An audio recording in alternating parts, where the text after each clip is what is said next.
The All-Star break is here, and Major League Baseball has had a whirlwind of a season so far. Here are some of the top storylines from the first half as we get you set for the second half of the season.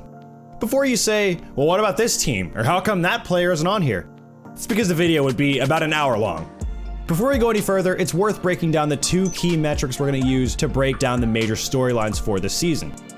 WRC Plus, or Weighted Runs Created Plus, is an index that measures how effective a player is at creating runs for his team. 100 is the major league average. FWAR, or Fangraphs Wins Above Replacement, is Fangraphs' calculation for wins above replacement. Basically, how many wins is a player worth relative to the replacement level around the league. So, with that said, let's dive in. The Tampa Bay Rays absolutely exploded out of the gates, winning their first 13 games of the season and doing so in convincing fashion. They became the third team in the modern era to win their first 13 games and didn't lose until April 14th. And in those 13 games, they outscored their opponents 101-30. The plus 71 run differential is amazing considering how widely the Rays are known for their pitching development. This time, their offense came to life to jumpstart their season. Though they've fallen back down to earth, the Rays still lead the toughest division in baseball, where every team is at or above 500. Speaking of the team that does possess the best win percentage in baseball, the Atlanta Braves have probably been the best team for the entire first half, especially the last month. Ronald Acuña Jr., fully healed from his torn ACL in 2021, has been the frontrunner for NL MVP with an absurd 40-plus steals, 20-plus homers, 50-plus RBIs, and an OPS around 1,000 before the All-Star break, while playing really solid defense in right field. He's almost matched his career high in FWAR, which he set in 2019, and that was over a full season. But it's not just Acuña. Every single hitter on the Braves Major League roster has at least a WRC plus of 100. Translation, the least productive hitters on the Braves are Major League average. The best? Let's just say there are quite a few Braves All-Stars this season. 8 of them to be exact. And the cherry on top, the Braves are on pace to hit more than 300 home runs this season. Talk about a lineup that, well, you get the idea. And beyond the lineup, the pitching staff is giving the team chances to win, all while Max Fried and Kyle Wright have been virtually non-existent this year due to injuries.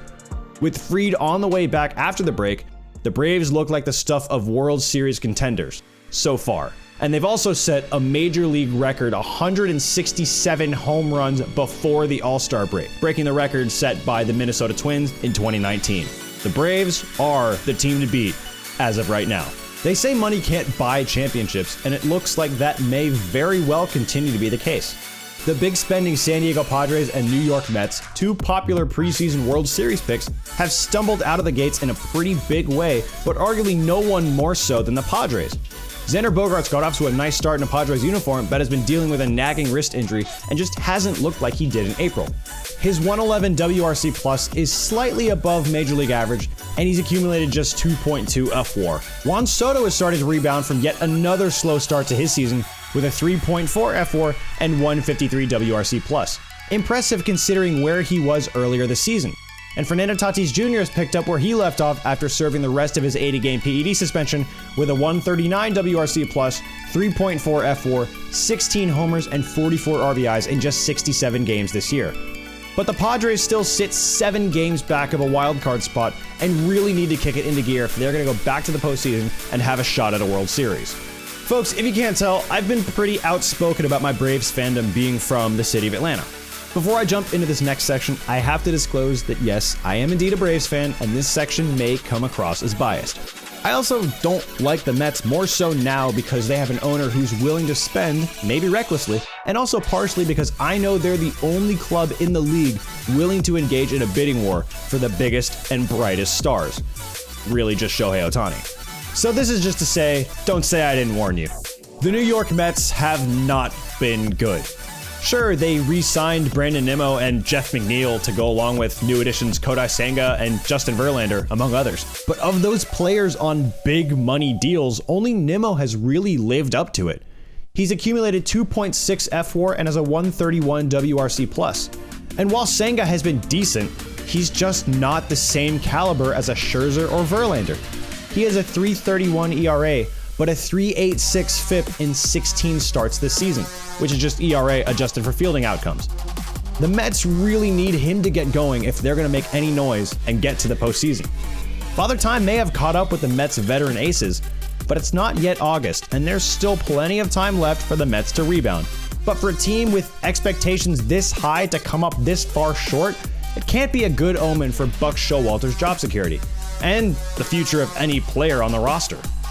With the biggest fish in the modern era almost certainly hitting free agency this winter, the Mets may start jettisoning payroll to make room for baseball's unicorn.